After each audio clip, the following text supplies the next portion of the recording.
أعوذ بالله من الشيطان الرجيم بسم الله الرحمن الرحيم পবিত্র আল কোরআনের 1 নম্বর সূরা ফাতিহা মক্কি যুগে নাজিল হয়েছে। নাম ফাতিহা অর্থ যা দিয়ে খোলা হয় বা কোনো কিছু শুরু করা হয়। কোরআন মাজিদের প্রথম সূরা হিসেবে এই সূরার নাম রাখা হয়েছে আল ফাতিহা। এই সূরা দিয়েই কোরআন মাজিদ শুরু করা হয়েছে। সাধারণত সূরার কোনো একটি শব্দের ভিত্তিতে প্রায় সব সূরারই নামকরণ করা হলেও মাত্র দুটো সূরার নাম এমন শব্দে রাখা হয়েছে যে শব্দগুলো ওই সূরার মধ্যে নেই। তার মধ্যে একটি সূরা আল ফাতিহা আর একটি সূরা আল ইখলাস। নাজিলের সময়কাল নবুয়তের প্রথম দিকেই এই সূরাটি নাজিল হয়। পরিপূর্ণ সূরা হিসেবে সূরা আল ফাতিহাই সর্বপ্রথম নাজিল হয়েছে।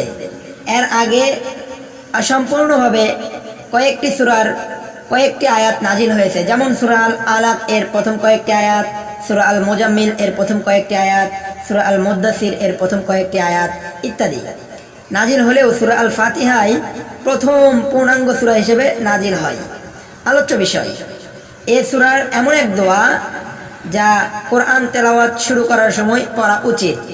এই সূরার আলোচ্য বিষয় হচ্ছে রাসূলুল্লাহ সাল্লাল্লাহু আলাইহি ওয়াসাল্লাম যে সমাজে জন্ম নিয়েছিলেন সেখানে যত মন্দ রীতিনীতি ও কাজকর্ম চালু ছিল তা তিনি পছন্দ করতেন না। তাই ছোট বয়স থেকেই সবার চেয়ে তার স্বভাব চরিত্র চাল চলন আলাদা ধরনের ছিল। আল্লাহ তাআলা যেহেতু সব মানুষকেই কোনটা ভালো আর কোনটা মন্দ তা মোটামুটি বোঝার তৌফিক দিয়েছেন, সেহেতু মক্কাবাসীরা যত খারাপ কাজই করুক তারা রাসূল সাল্লাল্লাহু আলাইহি ওয়াসাল্লাম এর চরিত্রের প্রশংসা করত। আল্লাহ রাব্বুল আলামিন বলেন, যে বয়সে মানুষ ভালো মন্দ বুঝতে পারে সে বয়স থেকেই তিনি সমাজে যা কিছু খারাপ দেখতেন তা অপছন্দ করতেন। বয়স বাড়ার সাথে সাথে তার পবিত্র মন সমস্ত মন্দের বিরুদ্ধে বিদ্রোহী হয়ে ওঠে। তাই তরুণ বয়সেই তিনি সমবয়সীদের নিয়ে হিলফুল ফুদুল নামের একটি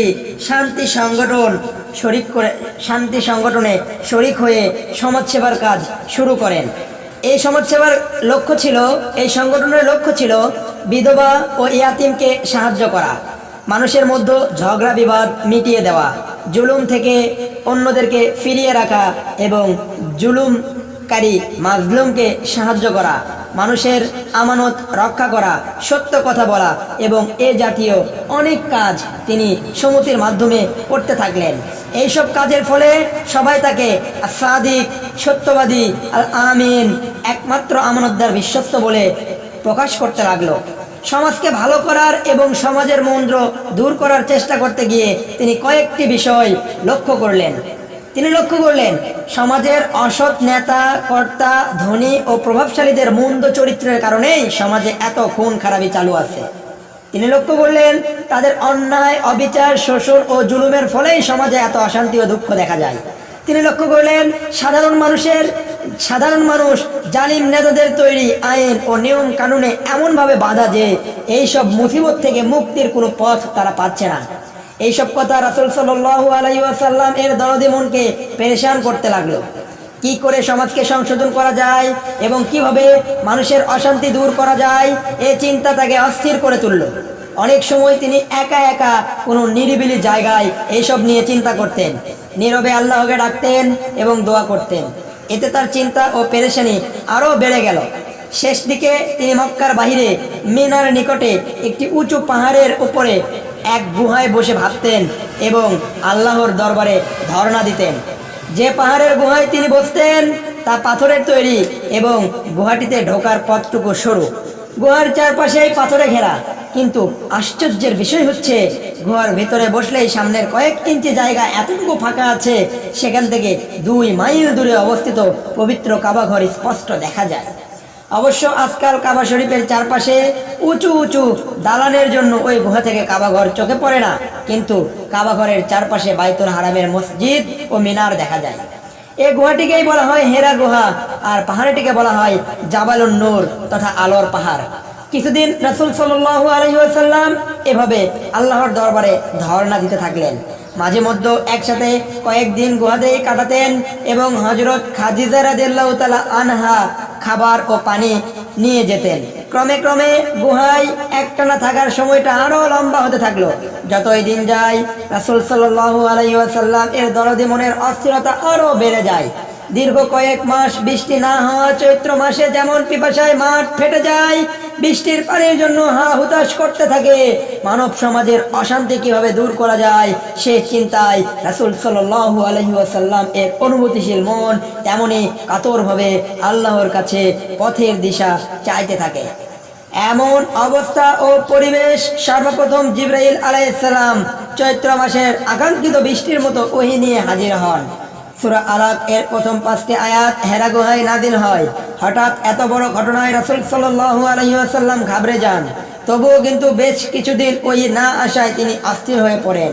তখন সূরা মুদ্দাসির এর প্রথম 7টি আয়াতে তাকে রাসূল হিসেবে প্রাথমিক দায়িত্ব দেয়া হয়। বলা হয় কিছুদিন পরে সূরা মুজাম্মিল এর প্রথম কয়েকটি আয়াতে তাকে শেষ রাতে উঠে তাহাজ্জুদের মাধ্যমে আল্লাহর সাথে ঘনিষ্ঠ হওয়ার জন্য হেদায়েত করা হয়। এভাবে কয়েকটি সূরার কয়েকটি অংশ নাজিল হওয়ার পর রাসূল সাল্লাল্লাহু আলাইহি ওয়াসাল্লাম যখন ওহীর সাথে পরিচিত হলেন, তখন জিবরাইল আলাইহিস সালাম কয়েকবার আগমনে মনের প্রাথমিক ভয় ও বিব্রত ভাব যখন দূর হয়ে গেল, তখন নবুয়তের মহান ও বিরাট দায়িত্ব যখন ঠিকঠাকভাবে তিনি বুঝলেন, তখনই পরিপূর্ণ সূরা হিসেবে আল্লাহ রাব্বুল আলামিন এক পশলা বৃষ্টির মতো সূরা আল ফাতিহা মানব জাতির কল্যাণার্থে প্রিয় নবী হযরত মুহাম্মদ সাল্লাল্লাহু আলাইহি ওয়াসাল্লামের উপর প্রথম পূর্ণাঙ্গভাবে নাজিল করেন। সমাজের দুরবস্থা ও মানুষের অশান্তি দূর করার যে ঔষধ তিনি এতদিন অস্থিরভাবে তালাশ করছিলেন, সে আকাঙ্ক্ষিত জিনিসের খোঁজ তিনি এই সূরাটিতে পেয়ে গেলেন। আলোচনার ধারা: মানুষ স্বাভাবিকভাবে ওই জিনিসের জন্যই দোয়া করে যার অভাব সে বোধ করে, যার কামনা বাসনা তার দিলে আছে আর তার কাছেই সে দোয়া করে, যার সম্পর্কে সে মনে করে যে তিনি ওই জিনিসটি দেওয়ার ক্ষমতা রাখেন। কোরআনের শুরুতে এই দোয়া শেখানোর মাধ্যমে মানুষকে নির্দেশ দেওয়া হয়েছে যে তারা যেন সঠিক পথ পাওয়ার উদ্দেশ্যে সত্য তালাশের মনোভাব নিয়েই এই কিতাবখানা পড়ে এবং নির্ভুল জ্ঞানের উৎস যে একমাত্র আল্লাহ তাআলা এই কথা খেয়াল করে তার কাছেই পথ দেখানোর দরখাস্ত করে এই কিতাবখানা পড়া শুরু করে। এতটুকু বোঝার পর একথা পরিষ্কার বলা হয়েছে যে সূরা ফাতিহা ও বাকি কোরআন মাজিদের সম্পর্ক কোনো বই ও ভূমিকার মতো নয়, বরং এ সম্পর্ক হলো দোয়া ও দোয়ার জবাবের মতো। সূরা ফাতিহা বান্দার পক্ষ থেকে একটি দোয়া আর গোটা কোরআন মাজিদ আল্লাহর পক্ষ থেকে ওই দোয়ার জবাব। বান্দা দোয়া করছে, হে আমাদের প্রভু, আমাদেরকে সঠিক পথ দেখাও। এর জবাবে মনিব বলছে, গোটা কোরআন বান্দার সামনে রেখে দিয়ে যেন বলছে, তোমরা যে হেদায়েত ও পথ প্রদর্শনের জন্য আমার কাছে দরখাস্ত করেছো, এ কোরআন সে হেদায়েত ও পথ। মানুষকে নির্দেশ দেওয়া হয়েছে তারা যেন সঠিক পথ পাওয়ার উদ্দেশ্যে সত্য তালাশের মনোভাব নিয়েই এই কিতাবখানা পড়ে এবং নির্ভুল জ্ঞানের উৎস যে একমাত্র আল্লাহ তাআলা একথা খেয়াল করে মনে প্রাণে তার কাছেই যেন পথ দেখানোর দরখাস্ত করে এবং এভাবেই যেন একনিষ্ঠভাবে এই কিতাবখানা পড়া শুরু করে। সূরা আল ফাতিহা সম্পর্কে আরো কিছু জরুরি কথা না বললেই নয়। আল্লাহ রাব্বুল আলামিন এই সূরাটি শুধু দোয়া হিসেবেই শিক্ষা দেয়নি, বরং শ্রেষ্ঠতম দোয়া হিসেবে শিক্ষা দিয়েছেন। মানুষের সব চাওয়ার বড় চাওয়াই এখানে শেখানো হয়েছে। সিরাতুল মুস্তাকিম, সরল সঠিক পথ, মানুষের জীবনের পার্থিব লক্ষ্যবিন্দু। এই পথে চলা মানে আল্লাহর নিয়ামতের মাঝে ডুবে থাকা এবং আল্লাহর গজব ও গুমরাহি থেকে বেঁচে থাকা। কোরআন ও হাদিসে যত দোয়া শেখানো হয়েছে সবই সূরা ফাতিহার ব্যাখ্যা। এই সূরাটি এমন একটি সামগ্রিক দোয়া যা দ্বারা এতে একসাথে সবকিছু চাওয়া হয়েছে। দোয়া ও চাওয়া বলতে তিনটি জিনিস বোঝানো হয়। কেউ কারো কাছে চাওয়া হচ্ছে, কেউ দোয়া করছে বা চাচ্ছে এবং দোয়া প্রার্থী কোনো কিছু চাচ্ছে। সূরা ফাতিহায় আসলে এই তিনটি কথাই বিদ্যমান। প্রথম 3 আয়াতে শেখানো হয়েছে কার কাছে চাইতে হবে। এরপরের আয়াতটিতে জানানো হয়েছে কারা চাইলে পাবে, কাদের মধ্যে যারা চাইবে তাদের মধ্যে কি কি গুণ থাকতে হবে, এবং তারপরের আয়াতগুলোতে বলা হয়েছে কিভাবে চাইতে হবে এবং কি চাইলে পাওয়া যাবে। রাসূল সাল্লাল্লাহু আলাইহি ওয়াসাল্লাম এই চূড়ায় সমাজের জন্য কল্যাণ ও মানুষের সুখ শান্তির জন্য পেরেশানি হয়ে যে পথ তালাশ করছিলেন, আল্লাহ রাব্বুল আলামিনের সূরা ফাতিহার নাযিলের মধ্য দিয়ে তিনি এই পথ পেয়ে গেলেন। এই পথ তিনি পেয়ে গেলেন, একমাত্র তিনিই দেখতে পারেন, যিনি সমস্ত সৃষ্টির রব হিসেবে সবার অভাব পূরণ করেন, যিনি সবচেয়ে দয়াময় এবং যিনি শেষ বিচার দিনের মালিক, যিনি গোটা সৃষ্টির অভাব পূরণ করেন। তিনিই মানব জাতির হেদায়েতের অভাবও শুধু তিনিই পূরণ করতে পারেন। আর শুধু দুনিয়ার দুঃখ দূর করার চিন্তা করলেই মানুষের চলবে না। মরণের পর, মৃত্যুর পর, এক নির্দিষ্ট সময় পর যাতে মানুষ সুখ পায় সে ভাবনাও মানুষের থাকতে হবে। তাই তিনি দুনিয়া ও আখিরাতের মালিক। তাই যিনি দুনিয়া ও আখিরাতের মালিক তিনিই সত্যিকার সুখ শান্তির পথ দেখানোর যোগ্য, অন্য কেউ নয়। হে রাসূল সাল্লাল্লাহু আলাইহি ওয়াসাল্লাম, আপনি সেই মহান রবের কাছে ওই পথ পাবেন যে পথ এতদিন আপনি হয়রান হয়ে তালাশ করছেন। তারই নাম আল্লাহ এবং সমস্ত প্রশংসা একমাত্র তার। যা কিছু ভালো, যা কিছু সুন্দর, যার মধ্যে যত গুণ, এসব তো আল্লাহ তাআলার সৃষ্টি। তাই সকল প্রশংসা আল্লাহ রাব্বুল আলামিনের প্রাপ্য। গুণ, সৌন্দর্য ও কল্যাণ সৃষ্টি জগতের যার যার মাঝে দেখা যায়, তারা কেউই এইসব সৃষ্টি করেননি। তাই প্রশংসার বাহাদুরি তাদের পাওয়া হতে পারে না। সুন্দর মানুষ, মিষ্টি ফলমূল, বিরাট সূর্য, নক্ষত্র, এগুলো যিনি সৃষ্টি করেছেন, বাহাদুরি একমাত্র তার। তাই প্রশংসা পাওয়ার মতো যাই করা হোক না কেন, সর্বোত্তম বাক্য হলো আলহামদুলিল্লাহ বলা। আমরা শুধু আল্লাহর দাসত্ব করি এবং আল্লাহর কাছেই সাহায্য চাই। এই আয়াতটিতে বলা হয়েছে, হে রাসূল, যিনি যে জিনিস আপনি চাচ্ছেন তা পেতে হলে কয়েকটি শর্ত পূরণ করতে হবে। সমাজ সংশোধন ও সমাজের মানুষের জনকল্যাণ সাধন এমন কঠিন কাজ যা একা একা করার ক্ষমতা কারো নেই। তাই আপনাকে এমন একদল লোক জোগাড় করতে হবে, এমন এক দলের সঙ্গে কাজ করতে হবে যারা আপনার সাথে মিলে আমার দাসত্ব করবে, আমার নিকট সাহায্য চাইবে। এই আয়াতটিতে এজন্যই বহু বচনে আমরা পদ ব্যবহার করা হয়েছে। জামায়াতবদ্ধভাবে সুসংগঠিত চেষ্টা ছাড়া সমাজের জনকল্যাণ অসম্ভব।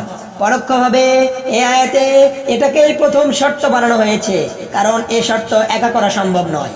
2 নম্বর শর্ত হলো, মানব সমাজের হেদায়েত ও শান্তি যারা চায় তাদেরকে পূর্ণ তাওহীদবাদী, একত্ববাদী হতে হবে। একমাত্র আল্লাহর দাসত্বই তাদের জীবনে গতিধারা হতে হবে। আল্লাহর হুকুম ও মর্জির বিপরীত অন্য কোনো শক্তির যারা পরোয়া করে, তারা এই কঠিন পথে চলার যোগ্য নয়।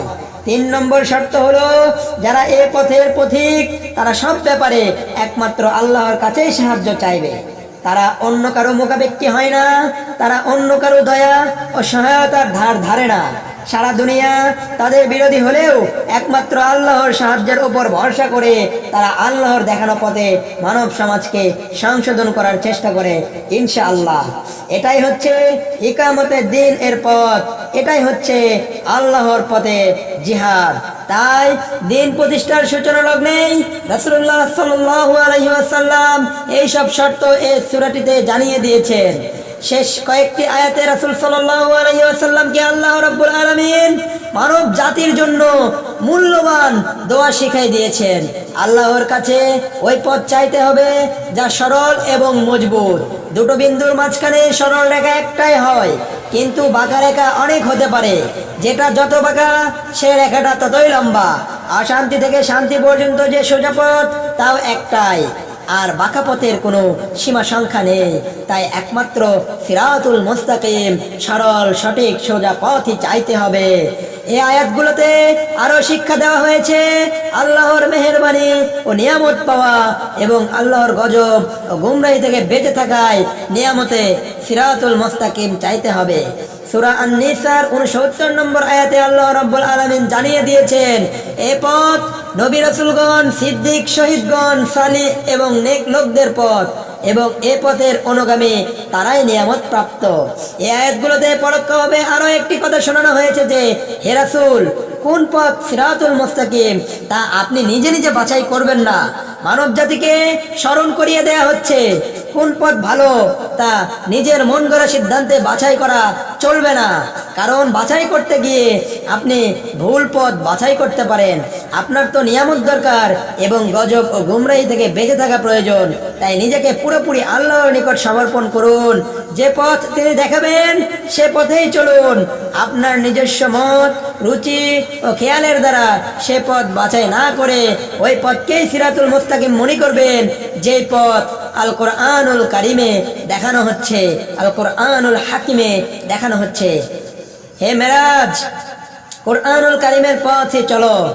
আল্লাহ রাব্বুল আলামিন আমাকে সহ আমাদের সবাইকে কোরআনুল কারিমের পথে চলার তৌফিক দিন, আল্লাহুম্মা আমিন। আমি আপনাদের জন্য দোয়া করি এবং আমি আপনাদের কাছে দোয়া চাই, আপনারা আমার জন্য দোয়া করবেন, আমি যেন এই পথে অবিচল থাকতে পারি।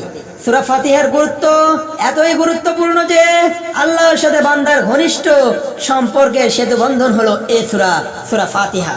বান্দা তার মনিবের শেখানো দোয়ার মাধ্যমে তার নিকট ধর্ণা দেওয়ার এক মহা সুযোগ পেয়েছে সূরা আল ফাতিহায়। এই যেন সরকারিভাবে দেওয়া দস্তরখানের ফরমে দস্তখত করার সুযোগ। যিনি দরখাস্ত কবুল করবেন তিনি যদি দরখাস্তের ফরম পূরণ করার জন্য শিক্ষা দেন, তাহলে এই দরখাস্ত মঞ্জুর হওয়ারই পূর্ণ আশা। এ সূরায় রহমান রহিম হিসেবে পরিচয় দিয়ে আল্লাহ রাব্বুল আলামিন যে দোয়া শিখিয়ে দিয়েছেন, এই দোয়া যাতে বারবার পেশ করা হয় সেজন্য প্রতি ওয়াক্ত নামাজে সূরা ফাতিহা পাঠ করা ওয়াজিব করা হয়েছে। এই সূরাটি পড়ার হুকুম করা হয়েছে।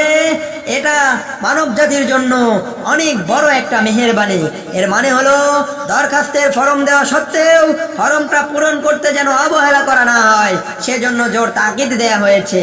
কোরআন মাজিদে এই সূরার নাম বলা হয়েছে উম্মুল কিতাব, তথা কোরআনের মূল বা সার কথা। এই সূরার মারফতে মানুষের মন মগজে যে দৃষ্টিভঙ্গি গড়ে তোলার ব্যবস্থা করা হয়েছে সেটাই কোরআনের বুনিয়াদী শিক্ষা। যার মানসিকতা এই সূরার ভিত্তিতে তৈরি হলো, সে কোরআন মাজিদের মূল স্পিরিট, মূল শক্তি পেয়ে গেল। অর্থাৎ সূরা ফাতিহার প্রাণ সত্তা যে পেল, কোরআনের দেখানো পথে চলা তার জন্য সহজ হয়ে গেল ইনশাআল্লাহ। আমার তাওফিক ইল্লা বিল্লাহ। ইসলাম মানে আত্মসমর্পণ, নিজেকে সম্পূর্ণরূপে আল্লাহর হাতে তুলে দেয়া।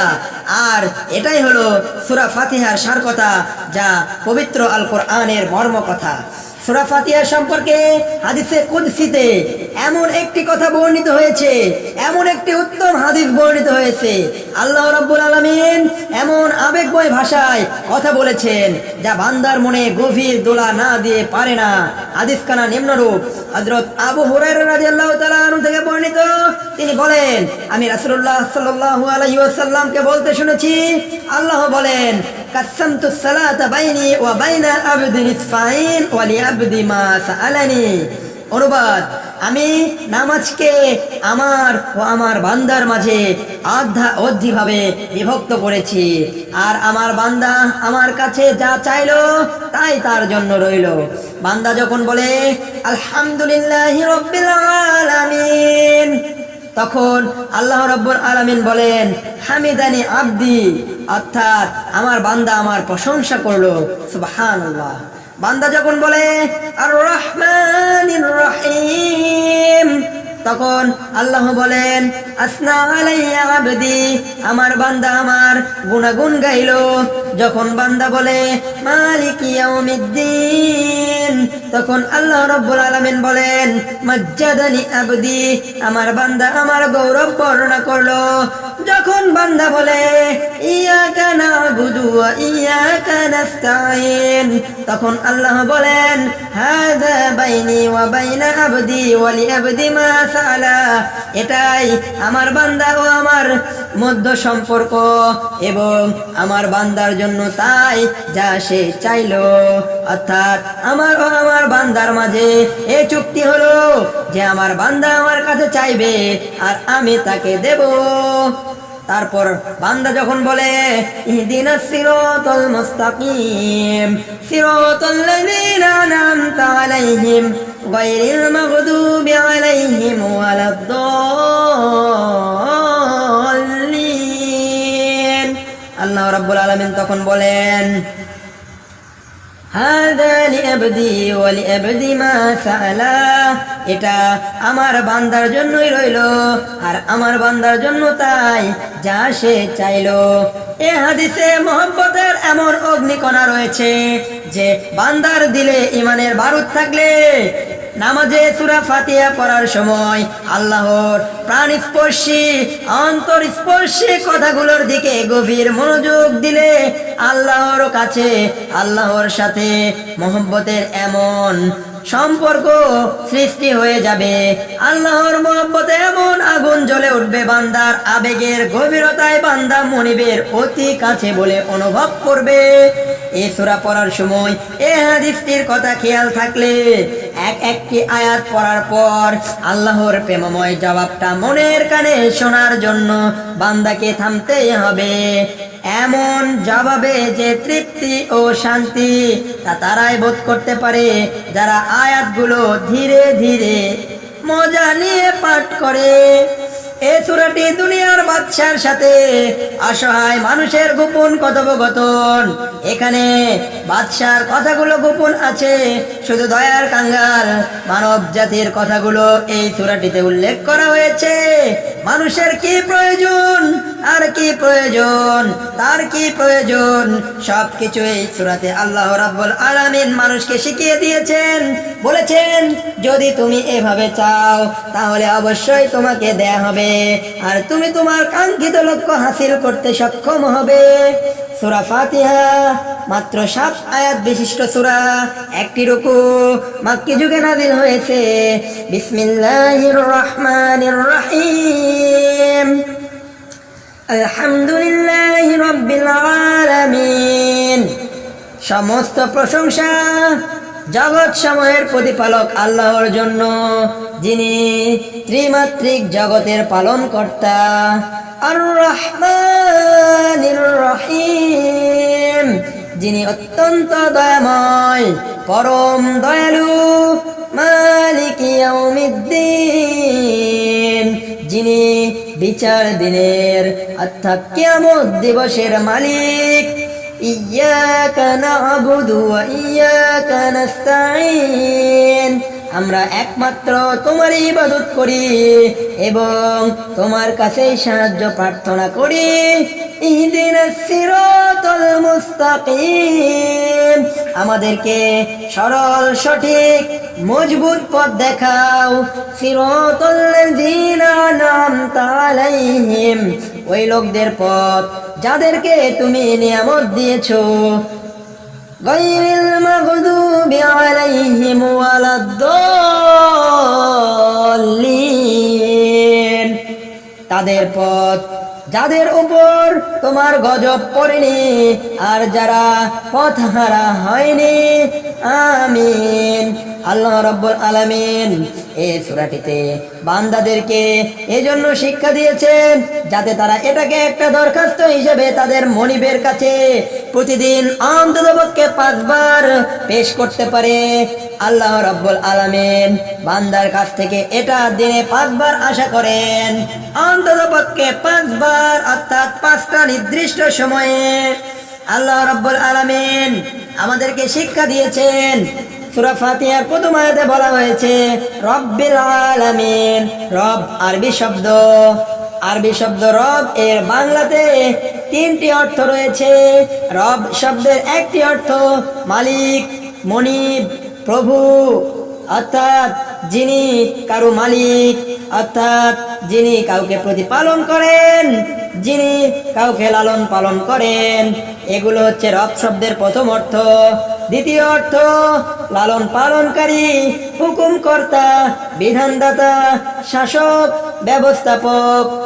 আর তৃতীয় অর্থ রব শব্দের বন্দোবস্তকারী, সমস্ত কর্ম সম্পাদনকারী। একই অর্থে সারা জাহানের রব হিসেবে কথাটি ব্যবহার করা হয়। আরবি ভাষায় রব শব্দটি গভীর অর্থবোধক। আরবি ভাষায় ইবাদত, অর্থাৎ আমরা চতুর্থ আয়াতে যখন আমরা পড়লাম আমরা একমাত্র আপনারই ইবাদত করি, আপনারই সাহায্য প্রার্থনা করি। আরবি ভাষায় না'বুদু, অর্থাৎ বহুবচনে আমরা ইবাদত করি। ইবাদত শব্দটির কয়েকটি অর্থ রয়েছে। আমরা কয়েকটি অর্থ দেখে নিই ইবাদত শব্দের। ইবাদত শব্দের প্রথম অর্থ হলো কারো পূজা উপাসনা করা, কারো আনুগত্য ও আদেশ পালন করা, দাসত্ব ও গোলামি করা। ইবাদত শব্দের অনেকগুলো অর্থ রয়েছে, যেমন পূজা ও উপাসনা করা, আনুগত্য ও আদেশ পালন করা, দাসত্ব ও গোলামি করা। আল্লাহ রাব্বুল আলামিন সূরা ফাতিহায় বান্দার দোয়ার জবাবই হলো পুরা কোরআন। বান্দা সূরা ফাতিহায় আল্লাহ রাব্বুল আলামিনের কাছে দোয়া করছে, আল্লাহ তোমার প্রশংসা করি, তুমি মেহেরবান, তুমি বিচার দিনের মালিক।